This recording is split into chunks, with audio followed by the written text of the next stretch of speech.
week in resilience, I am excited to share some information with you about being a contemplative writer, how writing and praying help each other, about launching an exciting life story journey, and the moral basis for democracy. So stay tuned.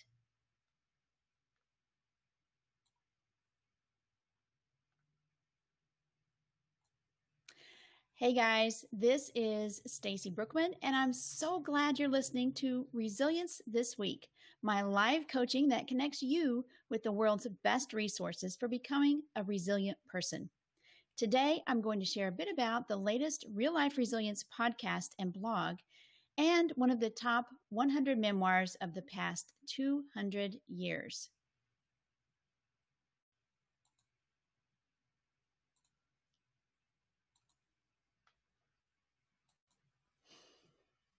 So before we dive in, I would like to take 30 seconds to share something that might change your life.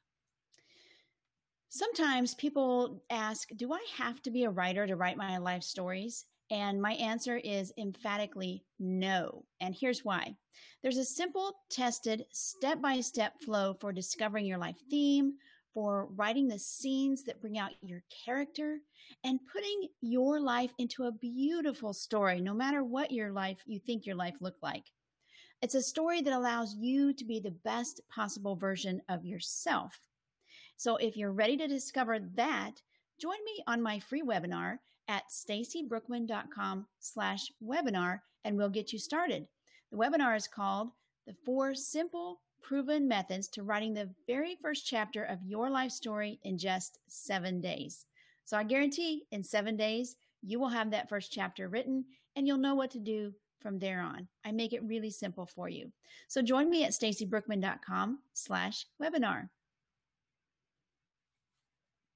So hello. If you are just joining me, my name is Stacy Brookman, and I'm the host of the Real Life Resilience podcast, which you can find over at stacybrookman.com.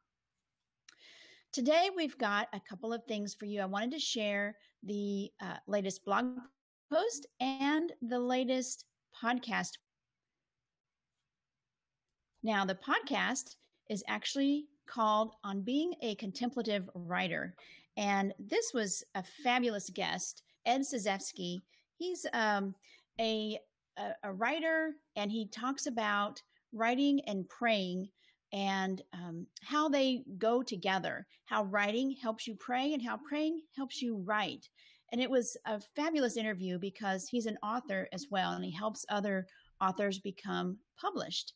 So it was a fascinating look. So if you want to go to stacybrookman.com/podcast, and you can click on the very first podcast there and listen to that. It's a quick listen, and it was a really fun interview with Ed Szewski.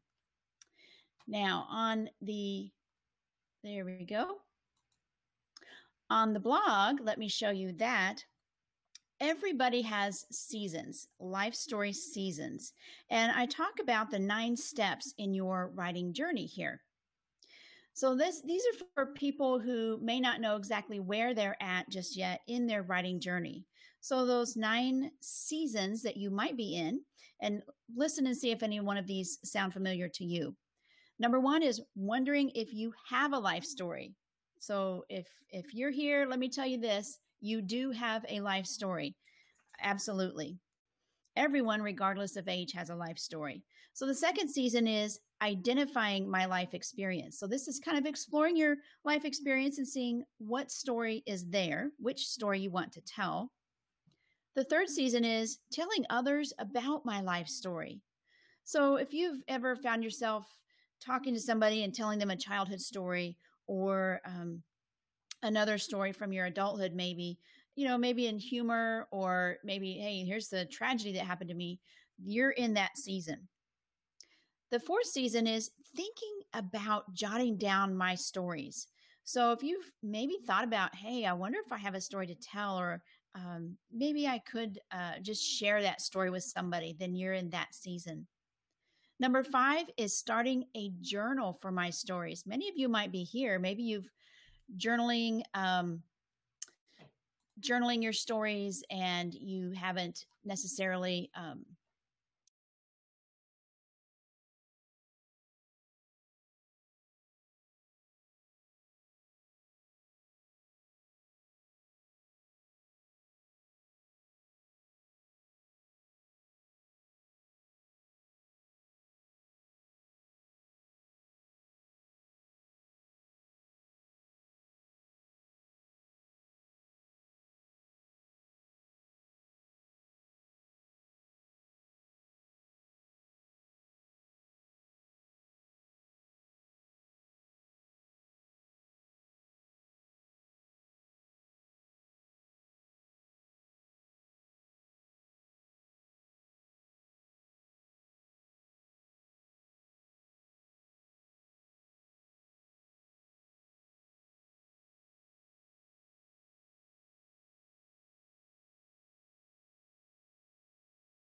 well, I'm